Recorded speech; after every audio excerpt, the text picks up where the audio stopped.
ملکل موت نے کہا اس کے بعد میں پھر آؤں گا۔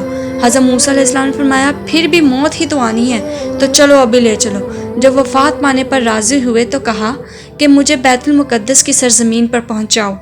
اس کے بعد وہاں پہنچ کر میری جان نکلے تو اللہ تعالیٰ نے آپ کو بیت المقدس پہنچایا اور تب ان کی روح قبض کی گئی، حضرت موسیٰ علیہ السلام کی جان نکل گئی۔ اس کے بعد ہمارے پیارے نبی حضرت محمد صلی اللہ علیہ وآلہ وسلم بیمار ہوئے۔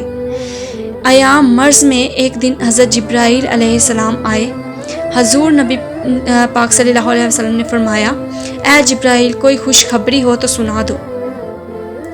حضرت جبرائیل علیہ السلام نے کہا کہ اے رسول صلی اللہ علیہ وآلہ وسلم، اے خاتم النبیین، اے دو جہانوں کے مالک، دو جہانوں کے سرکار، شاہد و عالم، یا رسول اللہ صلی اللہ علیہ وآلہ وسلم، دوزخ آپ کے استقبال کے لیے ٹھنڈی کر دی گئی ہے، سبحان اللہ، اور جنت کے 8 دروازے کھول دیے گئے ہیں، سبحان اللہ۔ حوران جنت اور ملائکہ آپ کے استقبال کے لیے جنت کے دروازے پر کھڑے ہیں۔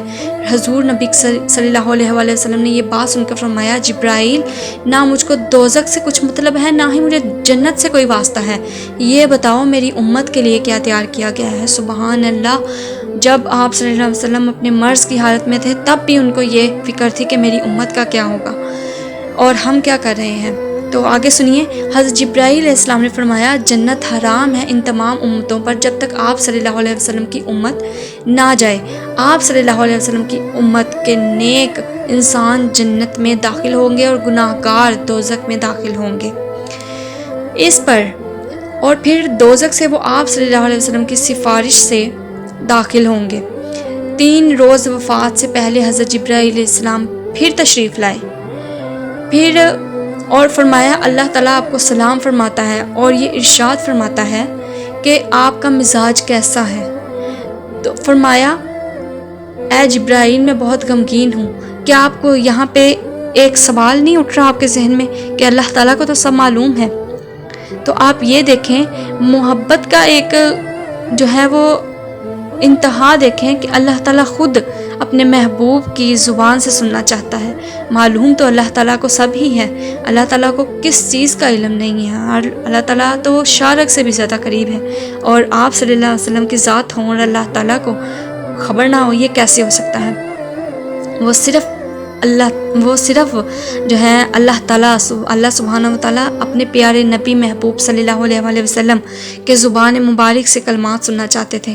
تو فرمایا اے جبرائیل علیہ السلام میں بہت غمگین ہوں۔ حضرت جبرائیل علیہ السلام مزاج پوچھ کر چلے گئے، اور پھر حضرت جبرائیل تشریف لائے اور عرض کیا کہ اللہ پاک آپ کو سلام فرماتا ہے، سبحان اللہ۔ اللہ پاک فرماتا ہے کہ آپ کو کیا غم ہے، اللہ تعالیٰ جانتا ہے، لیکن آپ صلی اللہ علیہ وآلہ وسلم اپنی زبان مبارک سے فرمائیں، سبحان اللہ۔ آپ صلی اللہ علیہ وآلہ وسلم نے فرمایا مجھے گناہ گار امت کا بہت ہی خیال ہے، گناہ گاروں کی مغفرت کیسے ہوگی؟ تو حضرت جبرائیل علیہ السلام نے بارگاہ الہی میں عرض کیا کہ حکم ہوا اگر آپ صلی اللہ علیہ وآلہ وسلم، جب انہوں نے یہ ماجرا اللہ تعالیٰ کو بتایا تو آگے سے اللہ تعالیٰ نے ان کو حکم دیا کہ اگر آپ صلی اللہ علیہ وآلہ وسلم کا امت کا گناہ گار انسان مرنے سے 1 سال پہلے گناہوں سے توبہ کرے گا تو ہم اس کی توبہ قبول فرما کر اسے بخش دیں گے۔ نبی پاک صلی اللہ علیہ وآلہ وسلم نے فرمایا مولا کریم 1 سال کی مدت بہت ہوتی ہے، بہت ہوتی ہے، مولا کریم میری امت کی مشکل آسان فرما، میری امت کی مشکل آسان فرما۔ حضرت جبرائیل علیہ السلام یہ سن کر پھر تشریف لے گئے اور پھر تشریف لائے اور فرمایا کہ اللہ تعالیٰ فرماتا ہے کہ یا رسول اللہ کے نبی آپ صلی اللہ علیہ وآلہ وسلم کی امت کا گناہ گار انسان اگر مرنے سے 1 مہینہ پہلے توبہ کرے گا تو اس کی توبہ ہم قبول کریں گے اور ہم اسے بخش دیں گے۔ تو اس پر نبی پاک صلی اللہ علیہ وآلہ وسلم فرمایا مولا کریم 1 مہینہ بہت زیادہ ہے میری امت کے لیے۔ حضرت جبرائیل علیہ السلام پھر تشریف لے گئے اور پھر فرمایا، حضرت جبرائیل علیہ السلام پھر تشریف لے گئے اور پھر حکم ہوا، آپ صلی اللہ علیہ وسلم کے پاس دوبارہ تشریف لائے تو کہا یا رسول اللہ صلی اللہ علیہ وسلم اللہ پاک فرماتا ہے کہ اگر 1 مہینہ، اگر اللہ تعالیٰ فرماتا ہے کہ اگر 1 مہینہ تو آپ کے لیے بہت زیادہ ہے، تو اگر مرنے سے وہ 3 دن پہلے اگر آپ کی امت کا کوئی بھی فرد جو ہے وہ توبہ کر لیتا ہے تو ہم اس کی توبہ کو قبول کریں گے اور اس کو بخش دیں گے۔ اس پر حضرت جبرائیل علیہ السلام دوبارہ تشریف لے گئے اللہ تعالیٰ کے پاس۔ اللہ تعالیٰ کو پھر یہ ماجرا بتایا۔ اللہ تعالیٰ نے پھر آگے سے حکم دیا کہ یا رسول اللہ صلی اللہ علیہ وسلم، اللہ پاک فرماتا ہے کہ اگر 1 مہینہ بہت ہے تب 1 ہفتہ تو بہت نہیں ہے نا۔ تو اللہ سبحان اللہ کہ جو گناہ گار آپ صلی اللہ علیہ وسلم کی امت کا ہفتہ بھر مرنے سے پہلے توبہ کرے گا تو اس کی توبہ کو قبول کیا جائے گا اور اسے بخش دیا جائے گا۔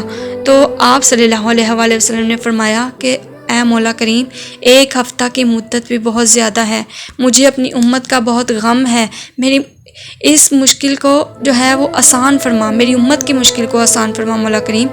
یا رسول اللہ صلی اللہ علیہ وسلم، اللہ پاک فرماتا ہے پھر حضرت جبرائیل علیہ السلام واپس گئے اللہ سے اور پھر حکم لے کے واپس آئے اور فرمایا اگر آپ صلی اللہ علیہ وسلم کا امتی مرنے سے 1 دن پہلے توبہ کر لیتا ہے تو اس کی توبہ جو ہے وہ قبول کر لی جائے گی اور اسے بخش دیا جائے گا۔ سبحان اللہ، سبحان اللہ۔ تو نبی پاک صلی اللہ علیہ وسلم نے فرمایا مولا کریم 1 دن بھی بہت زیادہ ہے۔ آپ صلی اللہ علیہ وسلم کی محبت کا عالم دیکھیں کہ اپنی امت کے لیے اتنی فکر، اتنی محبت کہ ہم سوچ نہیں سکتے۔ جب ان کی ہم ان کی زندگی کی طرف دیکھیں تو ہماری روحیں کانپ جائیں، لیکن ہم دیکھتے نہیں ہیں، ہم سوچتے نہیں ہیں، ہم سمجھتے نہیں ہیں۔ دیکھیں رسول پاک صلی اللہ علیہ وسلم کی سفارش سے ہم کتنے جو ہیں اللہ تعالیٰ نے ہمارے لیے آسانیاں فرمائی ہیں صرف نبی پاک صلی اللہ علیہ وسلم کے۔ پھر حضور نبی پاک صلی اللہ علیہ وسلم نے فرمایا مولا کریم 1 دن بھی بہت زیادہ ہے، 1 دن بھی بہت زیادہ ہے، میری امت کی جو ہے وہ مشکل آسان فرما مولا کریم۔ تو اس پر اللہ تعالیٰ کیا فرماتے ہیں، پھر جبرائیل علیہ السلام حکم لے کر آتے ہیں۔ پھر حکم ہوا کہ جو شخص مرنے سے 1 گھڑی پہلے توبہ کر لے گا اسے بخش دیں گے۔ نبی پاک صلی اللہ علیہ وسلم نے فرمایا 1 گھڑی بھی بہت زیادہ ہے مولا، 1 گھڑی بھی بہت زیادہ ہے، میری امت پر رحم فرما، میری امت کی مشکل آسان فرما۔ تو اللہ پاک نے فرمایا سنیے اے میرے محبوب، اگر مرنے والے گناہ گار شخص کی روح حلقوم میں پہنچ جائے اور زبان بند ہو جائے، اگر اپنے دل میں نادم ہو جائے، اگر دل میں ہی نادم ہو جائے تو میں اسے بخش دوں گا۔ سبحان اللہ، سبحان اللہ۔ اور کچھ بھی اس کے گناہوں کی پرواہ نہیں کروں گا اور میں اسے بخش دوں گا۔ حضرت جبرائیل علیہ السلام نے عرض کیا کہ یا اللہ کے رسول، اگر آپ کی خوشی ہو تو آپ صلی اللہ علیہ وسلم کی وفات کے بعد آپ کا مبارک جسم اقدس جنت میں پہنچا دوں۔ فرمایا نہیں، مجھے میری امت کے بیچ میں رہنے دو، مجھے میری امت کے بیچ میں رہنے دو، میں یہیں اپنی امت کے لیے جو ہے وہ استغفار کروں گا۔ سبحان اللہ، کتنی خوبصورت بات کہی ہے، دل جو ہے وہ لرز جاتا ہے اس طرح کی گفتگو، اس طرح کی جو ہے وہ باتیں سن کے، دیکھ کے، پڑھ کے۔ تو دیکھیں آپ صلی اللہ علیہ وسلم نے ہمارے لیے کتنی آسانیاں فرمائی ہیں، اللہ تعالیٰ سے ہر مقام پہ ہمارے لیے سفارش کی ہے اور روز آخرت میں بھی صرف آپ صلی اللہ علیہ وسلم کی سفارش ہی ہمارے کام آئے گی۔ تو کیوں ہم اپنے گناہوں کو نہیں دیکھتے اور کیوں ہم نبی پاک صلی اللہ علیہ وسلم کے نقش قدم پر نہیں چلتے؟ تو آج سے ہی سوچنا شروع کریں کہ کس طرح نبی پاک صلی اللہ علیہ وسلم نے اللہ تعالیٰ سے ہمارے لیے دن رات جو ہیں وہ دعائیں کر کے، سفارشیں کر کے ہمارے لیے اتنی آسانیاں پیدا فرمائی ہیں، اور ہم آج کن حالوں میں ہیں۔ اللہ تعالیٰ ہم سب کو توبہ کی توفیق عطا فرمائے، اور اللہ تعالیٰ ہم سب کو اس چیز کی توفیق عطا فرمائے کہ ہم نبی پاک صلی اللہ علیہ وسلم کے نقش قدم پر چلیں، اور ہمیں جو ہے اللہ تعالیٰ ہماری مغفرت بھی آسان فرمائے۔ آمین، جزاک اللہ۔